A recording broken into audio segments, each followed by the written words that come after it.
Captain Sarah Chen stared out the window of her ship as it dropped out of hyperspace. She expected to see the lights of New Harmony Colony spread across the surface of Kepler 442b. Instead, she saw nothing but darkness and empty land. "Run a full scan," she told her crew. "Something is wrong here." The scanners worked for several minutes. Lieutenant Torres looked up from his station with confusion on his face. "Captain, I'm not reading any life signs. No buildings, no power sources, nothing." Sarah felt her stomach drop. New Harmony was home to 50,000 people. It was one of humanity's most successful colonies, built over 20 years of hard work. The colony should have been easy to spot from space with all its cities and farms. "Take us down to the surface," she ordered. The ship landed where the main city should have been. Sarah put on her environmental suit and stepped outside with her team. What she found made no sense at all. The ground was covered in perfect glass. Not broken glass or melted sand, but smooth, clear glass that stretched for miles in every direction. The glass was arranged in strange patterns that looked like mathematical symbols. Some areas were completely flat, while others had raised sections that formed complex shapes. "Captain," called Dr. Martinez, the science officer. "You need to see this."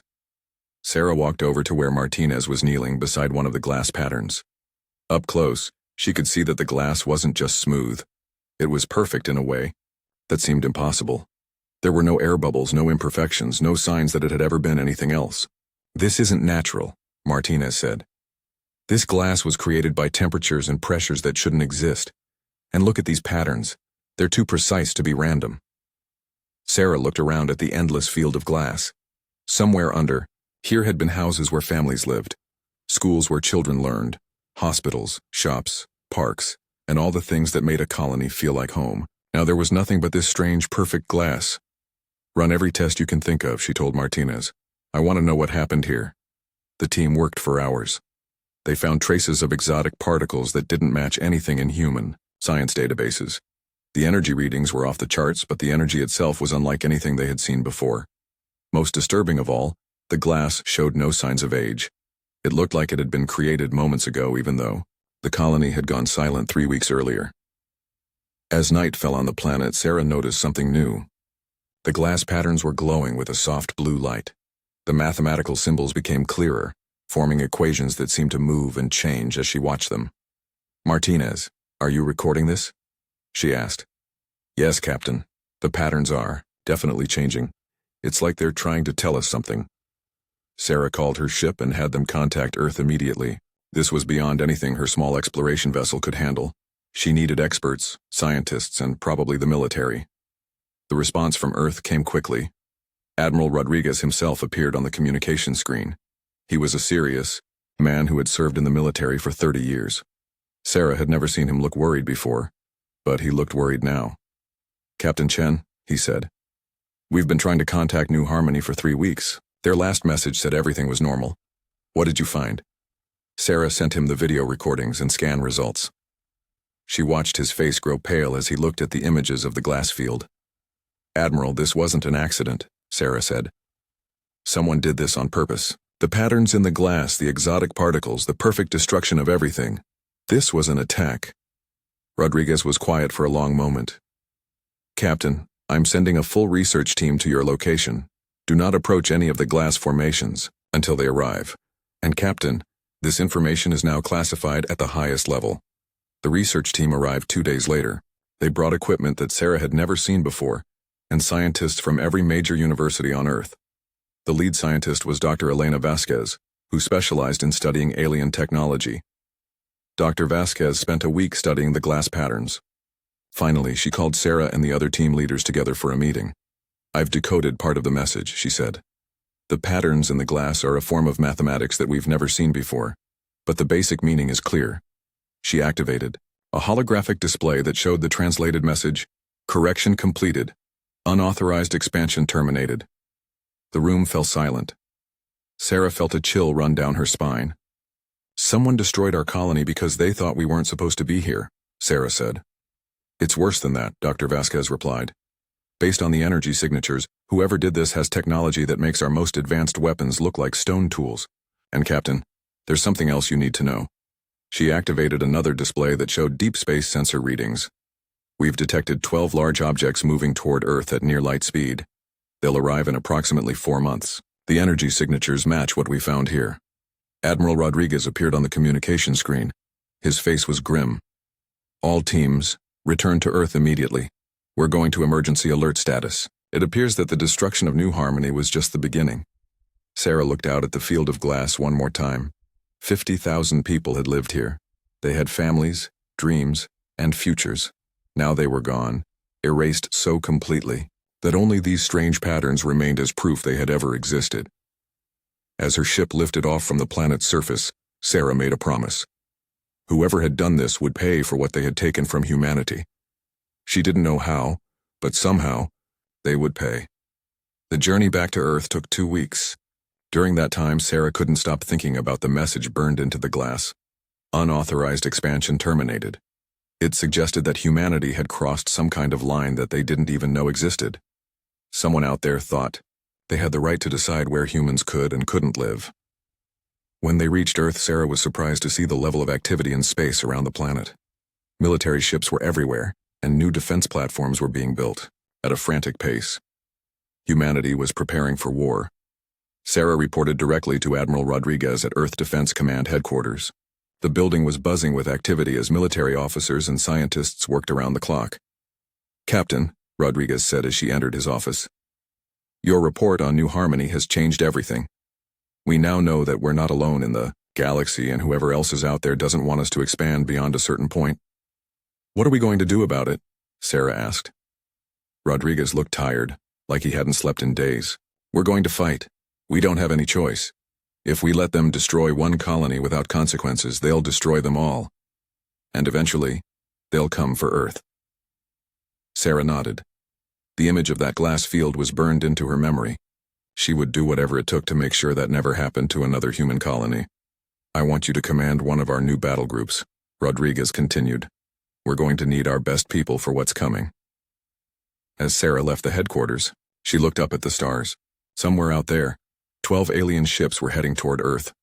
In 4 months, humanity would face its greatest challenge, but humans had never been good at accepting limits imposed by others.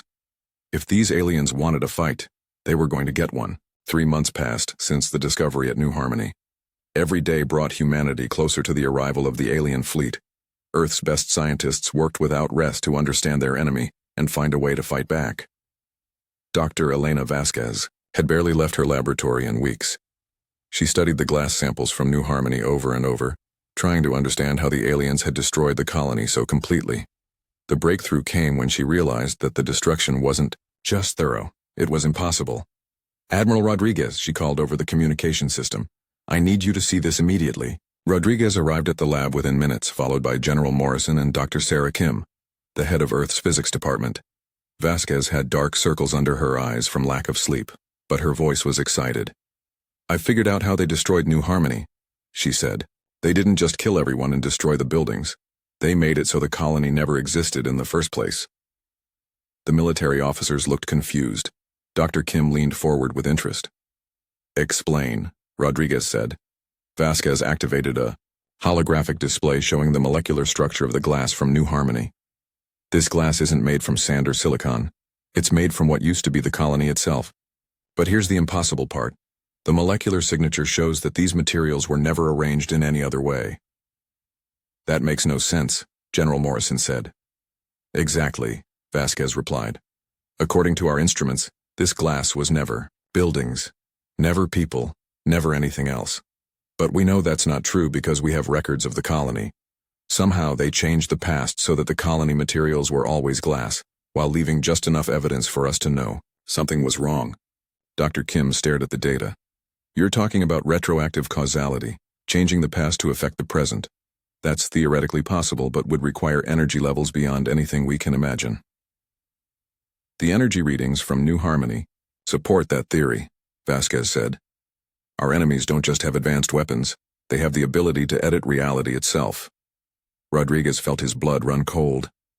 How do you fight an enemy that can change the past? The answer came from an unexpected source.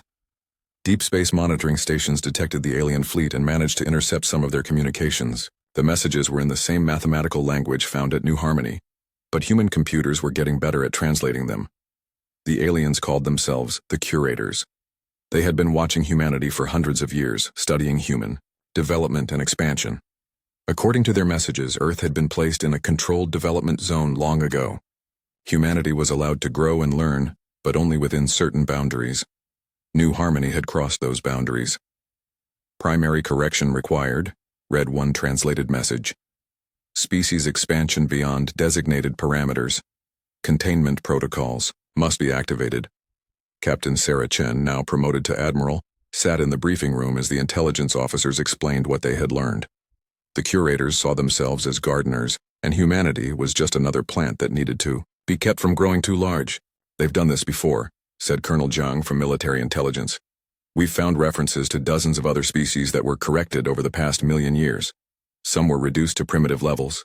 Others were completely eliminated. What makes them think they have the right to control us?" Sarah asked. "Age and power," Zhang replied. "The curators are old, possibly millions of years old. They believe that younger species like us are too dangerous to be allowed unlimited expansion. According to their records, they've prevented 17 galactic wars by limiting species development. So they see themselves as the good guys," Sarah said. "From their perspective, yes, they think they're protecting the galaxy from chaos." Admiral Rodriguez stood up. "It doesn't matter what they think. They destroyed 50,000 innocent people and plan to do the same to Earth. That makes them our enemies." The alien fleet was still 1 month away, but long-range sensors were providing more details about the 12 massive ships heading toward Earth. Each ship was over 10 kilometers long and made from materials that seemed to bend light around them. They traveled at 90% of light speed, which should have been impossible for objects that large. Dr. Martinez, who had been with Sarah at New Harmony, made another disturbing discovery. "The ships aren't just traveling fast," he reported. "They're traveling through folded spacetime. They're taking shortcuts through dimensions that we can't even detect." Earth's military leaders realized that conventional weapons would be useless. Nuclear missiles, plasma cannons, and kinetic bombardment systems were designed to fight human enemies against beings who could edit reality and travel through folded space.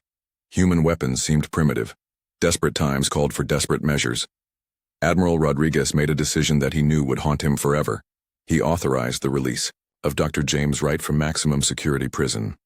Wright had been humanity's most brilliant weapons designer until his experiments nearly destroyed Earth's moon 5 years earlier.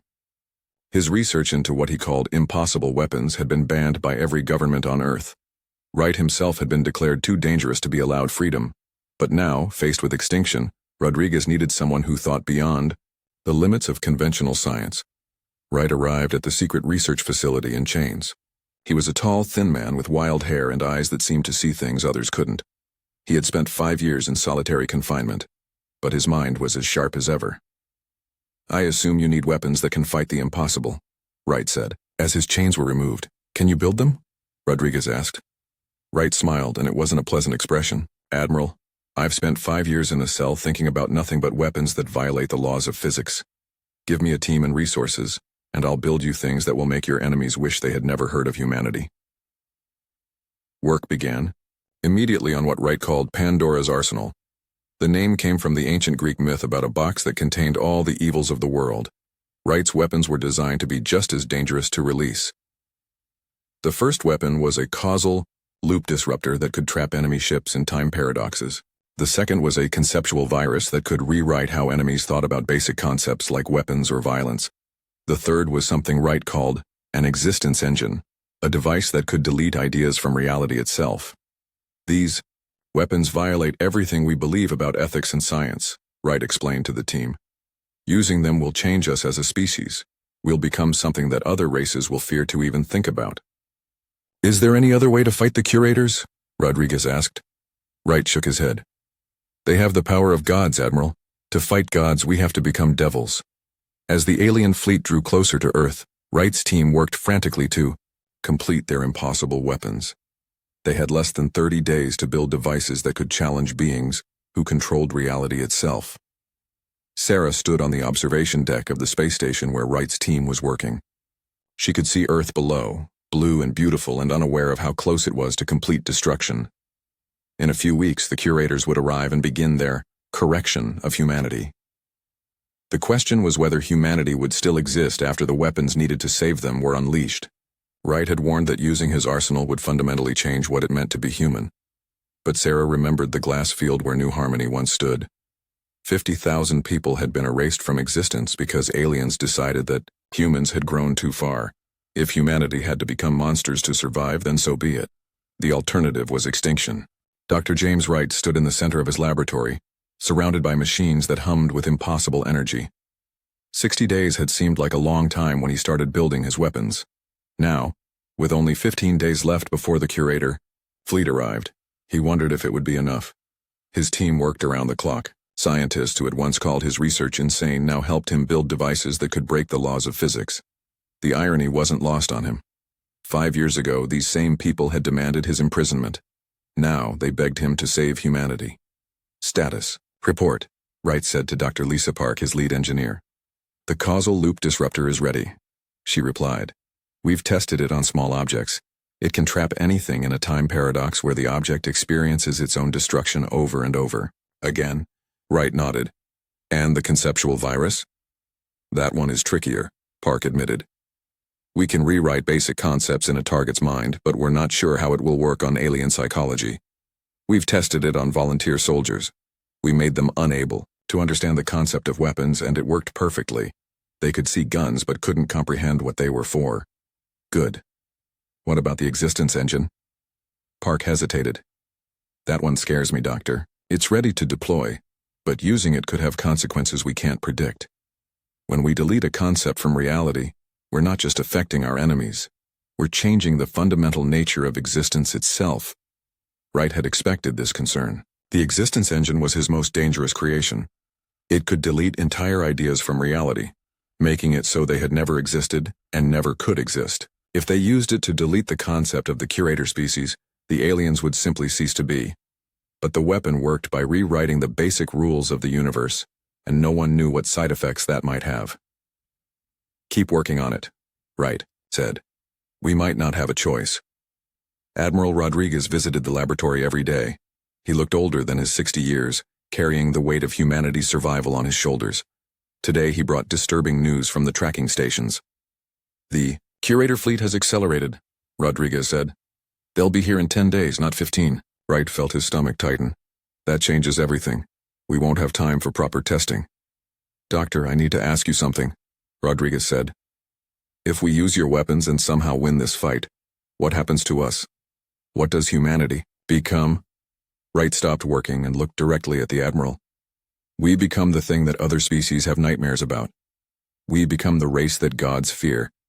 Every alien civilization in the galaxy will know that humans can delete them from existence if we choose to, and you think that's a bad thing? I think it's a necessary thing, Wright replied.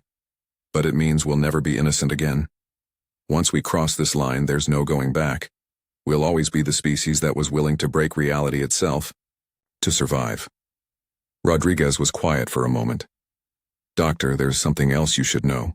We've been receiving communications from other human colonies.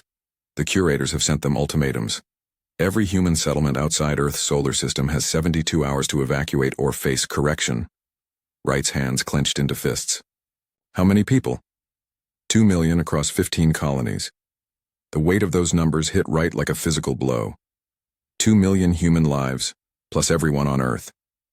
The curators weren't just trying to limit humanity's expansion. They were preparing to reduce the human species to a single planet, trapped forever in their home system. Admiral, I need you to authorize the final phase of weapons construction.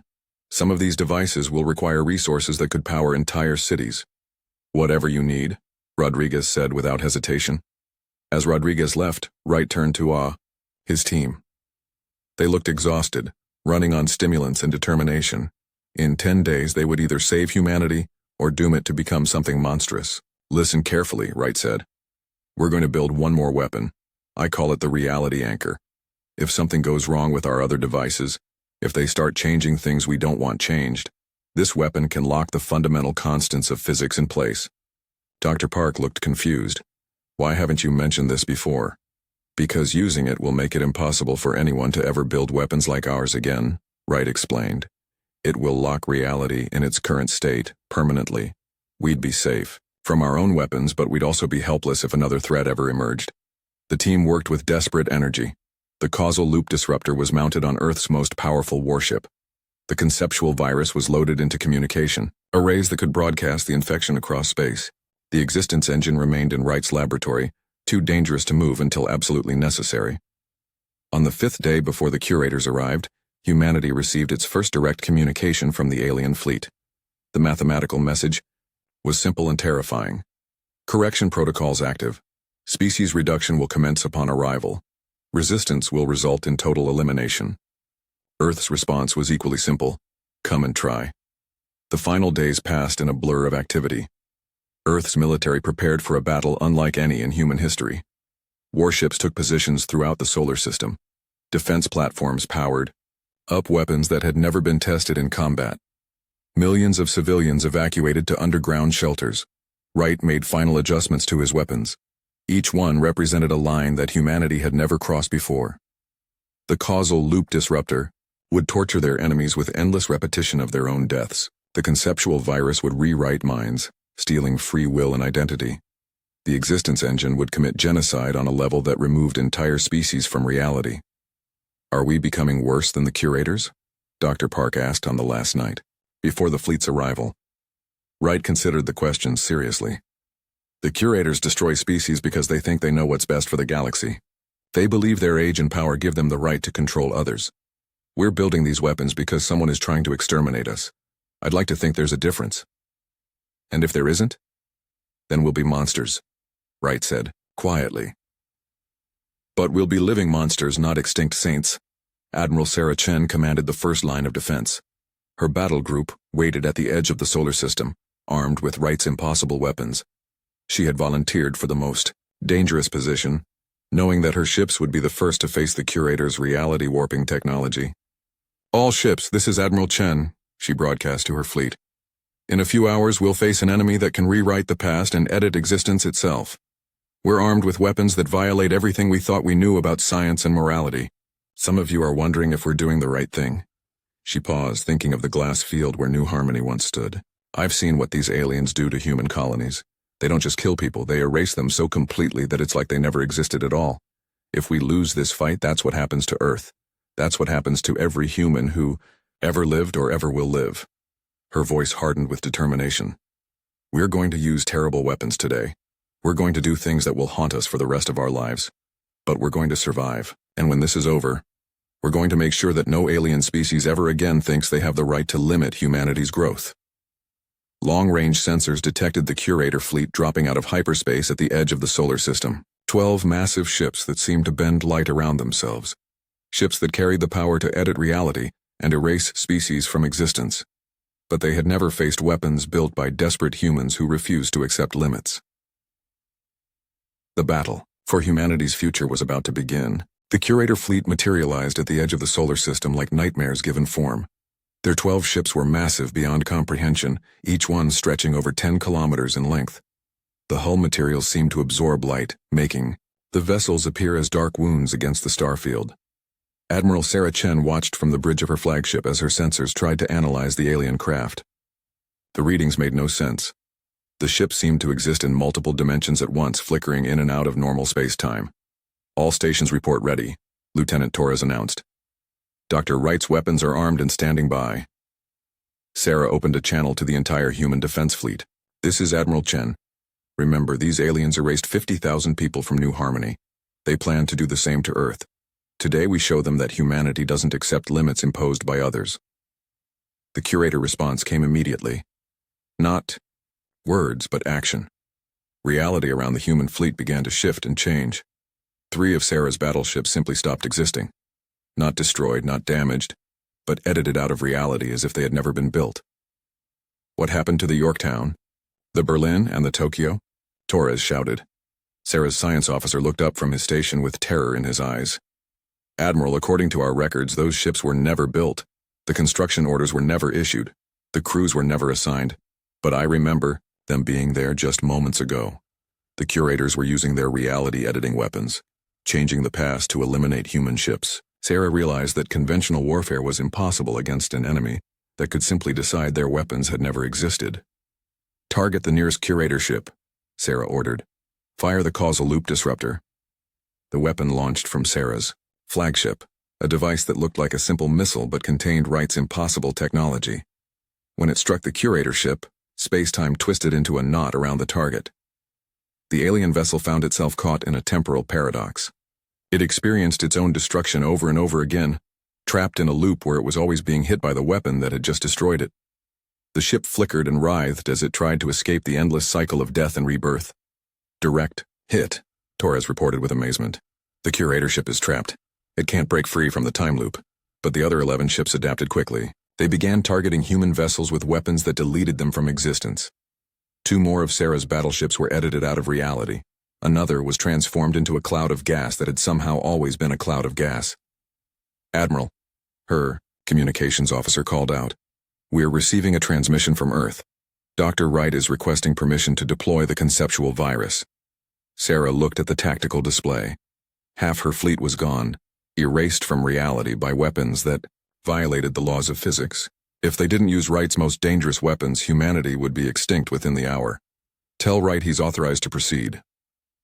On Earth, Wright activated the communication array that would broadcast his conceptual virus across space.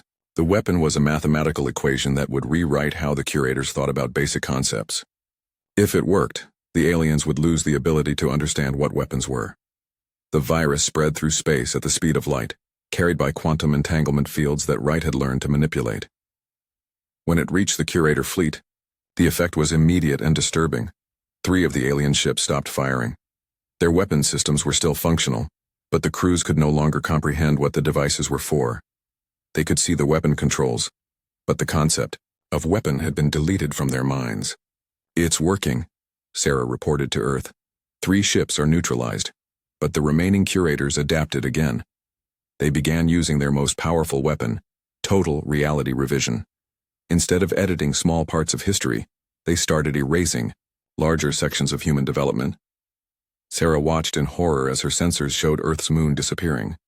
According to the new timeline, Luna had never formed. Earth's tides were different. Human history was being rewritten without the moon's gravitational influence. They're changing everything, her science officer reported. Earth's rotation is different. The climate is altered. Millions of years of evolution are being revised. Wright's voice came over the communication system from Earth.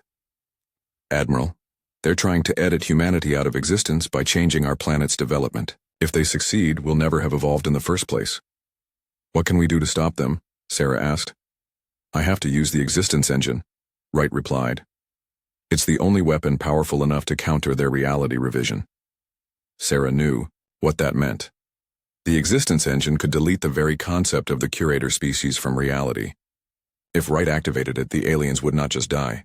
They would never have existed at all. Every trace of their civilization would be erased from the universe. Do it, Sarah ordered.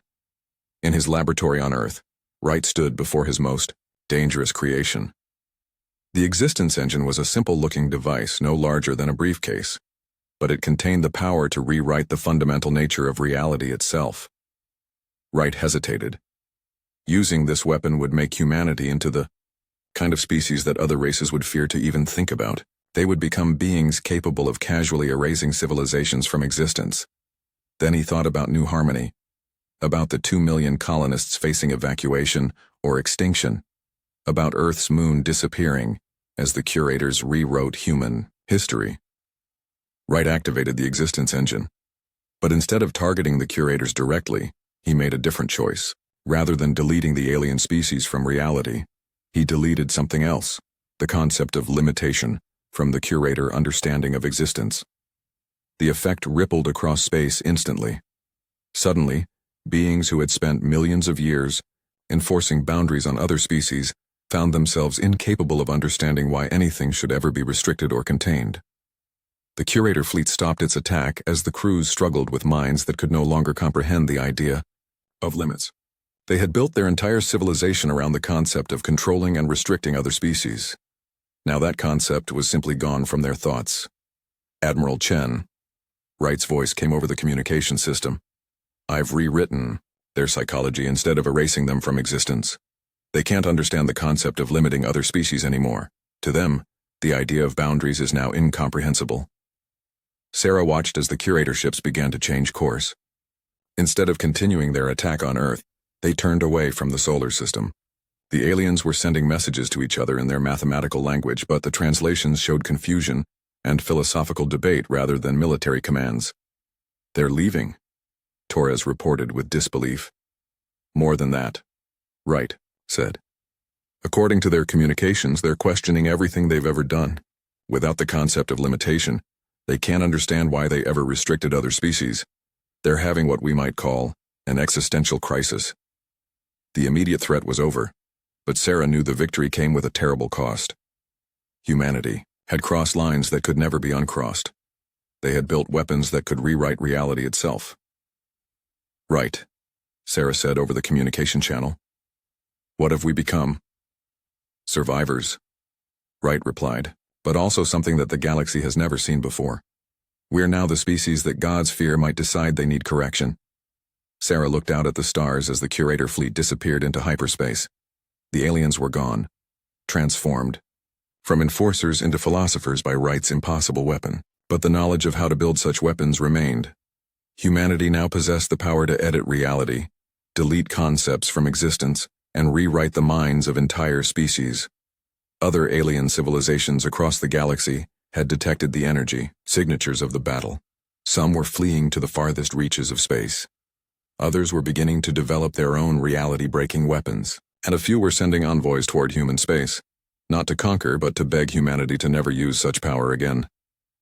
Humanity had wanted to be left alone to expand and grow as they chose. Instead, they had become the thing that everyone else feared.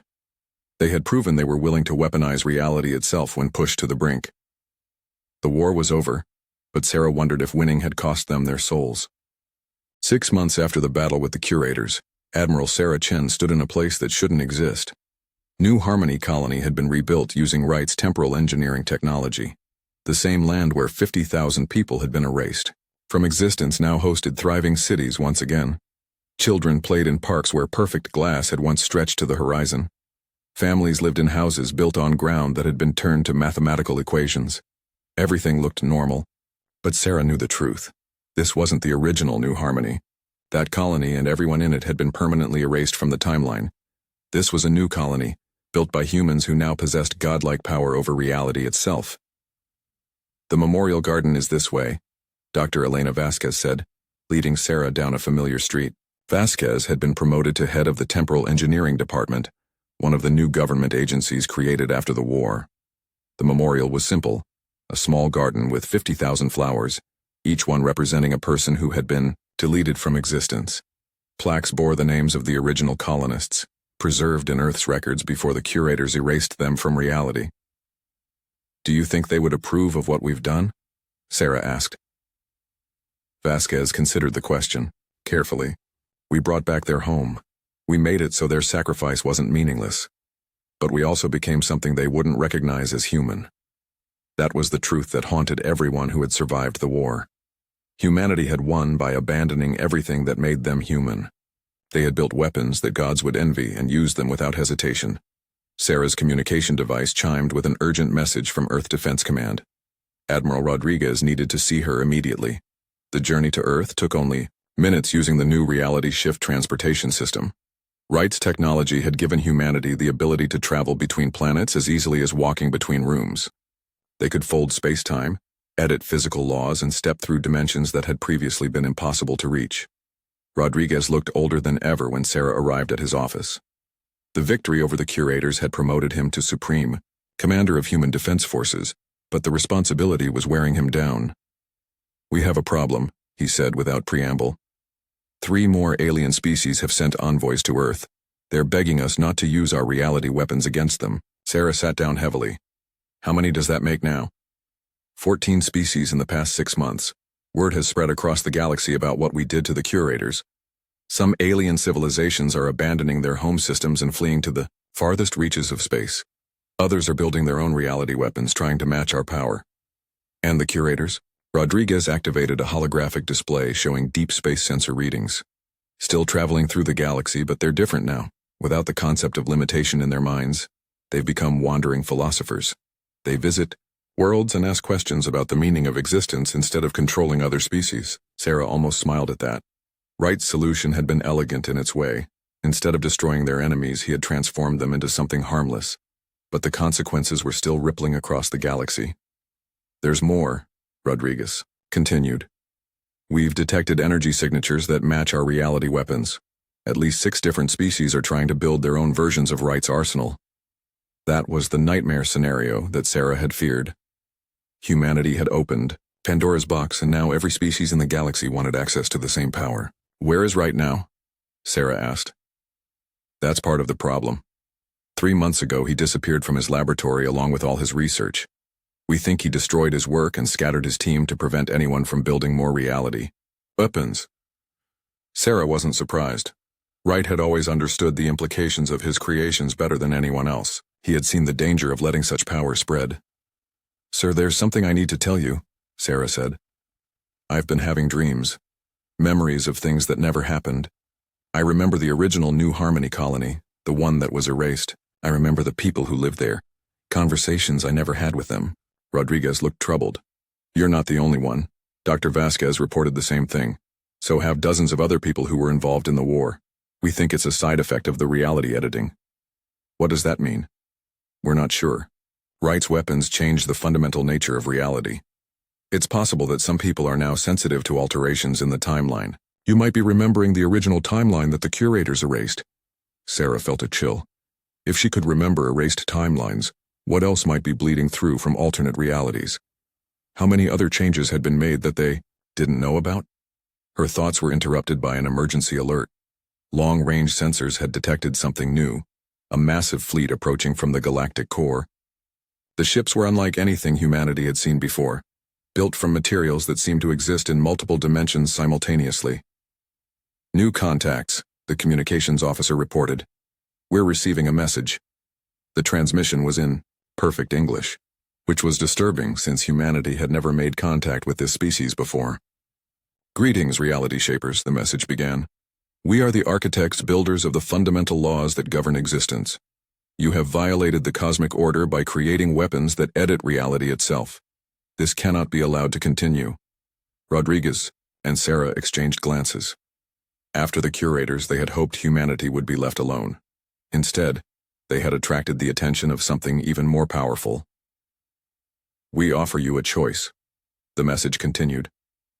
"Surrender your reality weapons and submit to limitation, or face correction by powers that predate your galaxy. You have 1 standard Earth year to decide."